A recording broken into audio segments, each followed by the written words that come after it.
जी हाँ दोस्तों, आज मैं लेके आया हूँ महत्वपूर्ण अनुच्छेद। जो अनुच्छेद आपके परीक्षाओं में इम्पोर्टेंट है या इससे बाहर आपका अनुच्छेद नहीं जाएगा। हमें उम्मीद है कि आप ये वीडियो पूरा देखेंगे।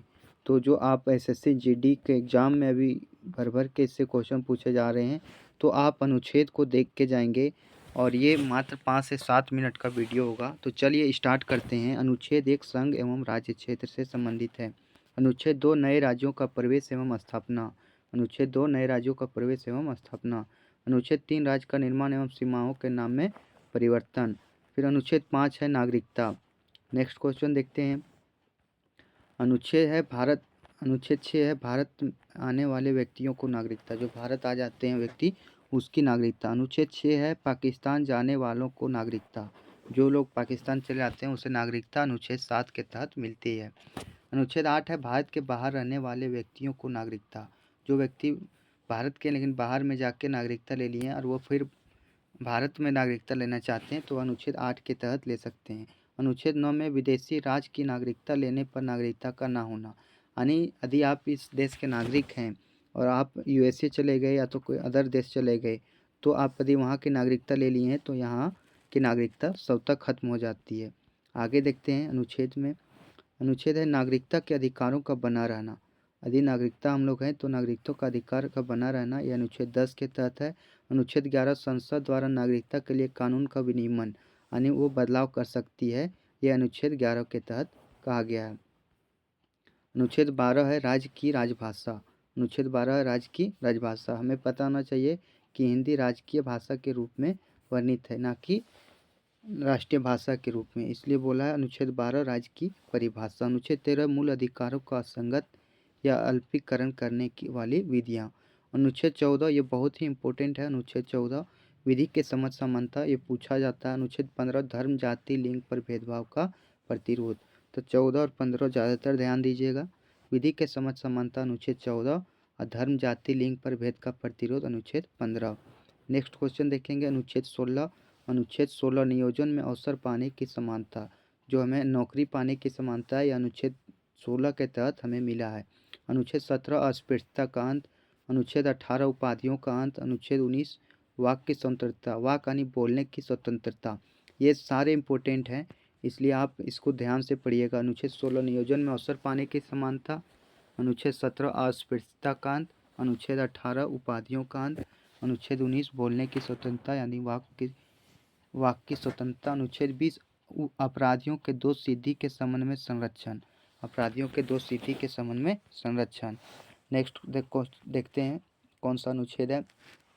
अनुच्छेद 21 प्राण एवं दैहिक स्वतंत्रता। अनुच्छेद 21 का कार्य 6 से 14 वर्ष के बच्चों को शिक्षा का अधिकार। यह है, थोड़ा मिस्टेक हो गया, मिसप्रिंट हुआ। यह 86वां संविधान संशोधन 2002 को लागू किया गया था। अनुच्छेद 21 का क्या क्या कहता है कि 6 से 14 वर्ष के बच्चे जो रहते हैं उसे शिक्षा का अधिकार है। यह 86वां संविधान संशोधन 2002 के तहत लागू किया गया था। अनुच्छेद 22 कुछ दशाओं में गिरफ्तारी से संरक्षण। अनुच्छेद 23 है मानव के दुर्व्यवहार और बाल श्रम। अनुच्छेद 24 कारखानों में बालक का नियोजन का प्रतिशत, यानी बालक जो होते हैं, जो कम उम्र के बच्चे होते हैं, वो फैक्ट्री में काम नहीं कर सकते। अनुच्छेद 25 धर्म का आचरण और प्रचार की स्वतंत्रता। अनुच्छेद 25 कहता है कि आप कोई भी धर्म को अपना सकते हैं, प्रचार प्रसार कर सकते हैं। अनुच्छेद 26 है धार्मिक कार्यों के प्रबंध की स्वतंत्रता। धार्मिक कार्य जैसे कोई यज्ञ या प्रतिष्ठान होते हैं तो आप कहीं भी कर सकते हैं, प्रबंध की स्वतंत्रता है, यह हमें अनुच्छेद 26 के तहत मिला है।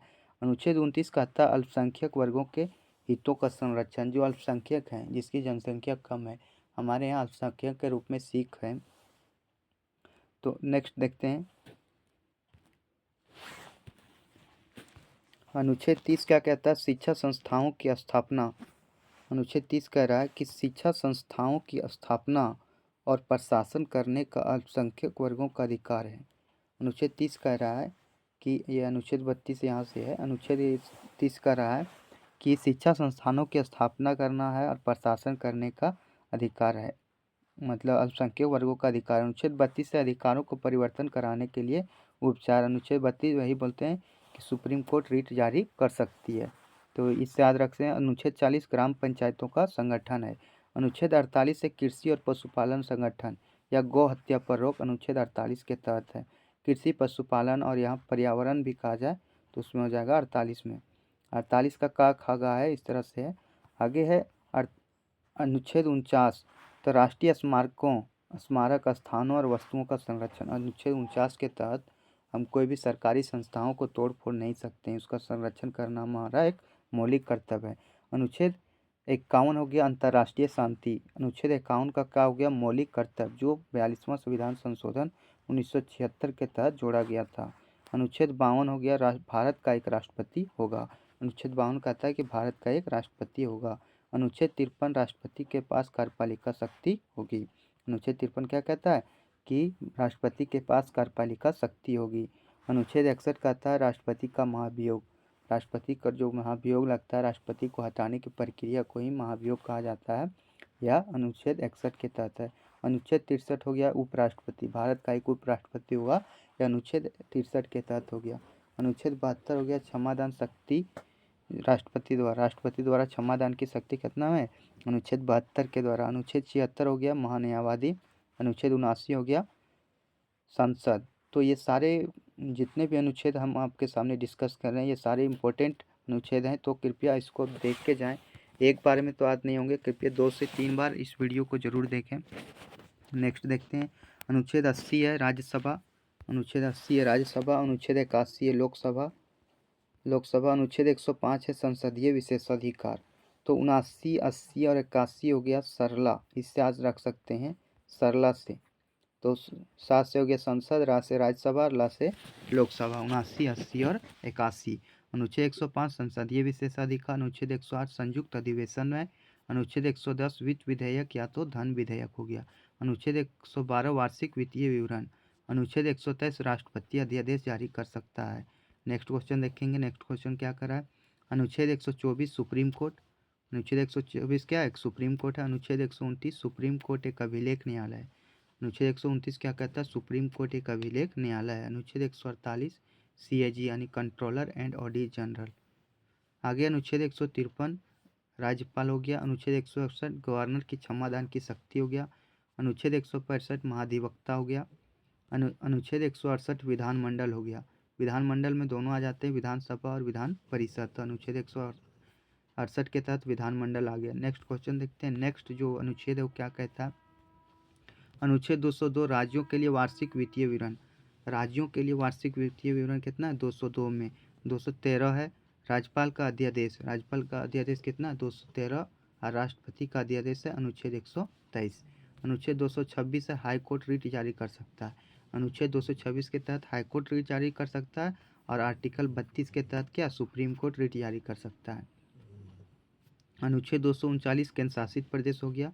अब नेक्स्ट अनुच्छेद देखेंगे। अनुच्छेद 243 क्या कहता है, स्थानीय स्वशासन पंचायत या नगर पालिका। अनुच्छेद 243 के तहत। अनुच्छेद 246 के के तहत GST है, जो GST लागू किया गया था। अनुच्छेद 263 अंतर्राज्यीय परिषद, जिसके अध्यक्ष कौन होते हैं, प्रधानमंत्री होते हैं। तो अनुच्छेद 263 क्या है, अंतर्राज्यीय परिषद है, जिसके अध्यक्ष कौन है, प्रधानमंत्री हैं। अनुच्छेद 266 संचित निधि है। अब नेक्स्ट देखते हैं। नेक्स्ट अनुच्छेद क्या कहता है, अनुच्छेद 267 आकस्मिक निधि है। अनुच्छेद 279 का यह GST काउंसिल है। अनुच्छेद 280 वित्त आयोग। अनुच्छेद 300 का यह संपत्ति का अधिकार। अनुच्छेद 312 all India service Akhil Bharatiya यानी ऑल इंडिया सर्विस यानी अखिल भारतीय सेवा के संबंध में अनुच्छेद 312 में वर्णित है। अनुच्छेद 315 UPSC यानी संघ लोक सेवा आयोग के बारे में वर्णित किया गया। अनुच्छेद 324 निर्वाचन आयोग। अनुच्छेद 324 किसके तहत है, निर्वाचन आयोग के तहत। अनुच्छेद 326 वयस्क माताधिकार है। अनुच्छेद 326 क्या है, वयस्क माताधिकार। यह 61वां संविधान संशोधन 1989 के तहत किया गया था।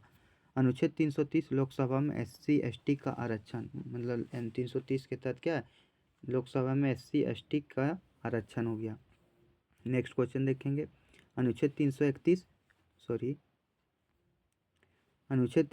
हो गया कि लोकसभा में एंग्लो इंडियन का आरक्षण, जिसमें 104वां संविधान संशोधन द्वारा समाप्त कर दिया गया।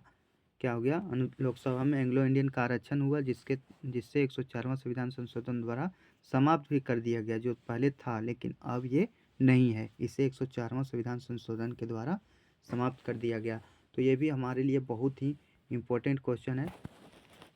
आगे है अनुच्छेद 332, अनुच्छेद 332, एक 330 पढ़ लीजिए। अनुच्छेद 332 कहता है कि विधानसभा में SC ST का आरक्षण, विधानसभा में SC ST का आरक्षण। अनुच्छेद 333 विधानसभा में एंग्लो इंडियन का आरक्षण। तो विधानसभा में SC ST यानी अनुसूचित जाति और अनुसूचित जनजाति का आरक्षण होना चाहिए। अनुच्छेद 338 अनुसूचित जाति आयोग, अनुच्छेद 338 क्या, अनुसूचित जाति आयोग। अनुच्छेद 338 का ये में अनुसूचित जनजाति आयोग। अनुच्छेद 338B के तहत OBC आयोग 102वां संविधान संसद द्वारा OBC आयोग का निर्माण किया गया। अनुच्छेद 343 राजभाषा। अनुच्छेद 352 राष्ट्रीय आपात जो 3 बार लग चुका है। अनुच्छेद 356 देखेंगे, अनुच्छेद 356 राष्ट्रपति शासन हो गया। अनुच्छेद 360 वित्तीय आपात हो गया। अनुच्छेद 368 संविधान संशोधन। अनुच्छेद 368 क्या हो गया, संविधान संशोधन जो दक्षिण अफ्रीका से लिया गया है। आगे देखते हैं आगे कौन कौन सा अनुच्छेद है। अनुच्छेद 370 जो जम्मू कश्मीर को एक अलग संविधान के रूप में प्रस्तुत करता था, जिसे अब हटा दिया गया। तो ये सारे हमारे बहुत सारे इम्पोर्टेंट अनुच्छेद थे। तो हमें उम्मीद होगा ये वीडियो आपको अच्छा लगा होगा। यदि हमारे चैनल पर नए हैं और ऐसे ही कंटेंट चाहते हैं और अपने GS को या तो फिर करंट अफेयर्स को इम्प्रूव करना चाहते हैं तो हमारे चैनल को लाइक शेयर और सब्सक्राइब जरूर करें। धन्यवाद।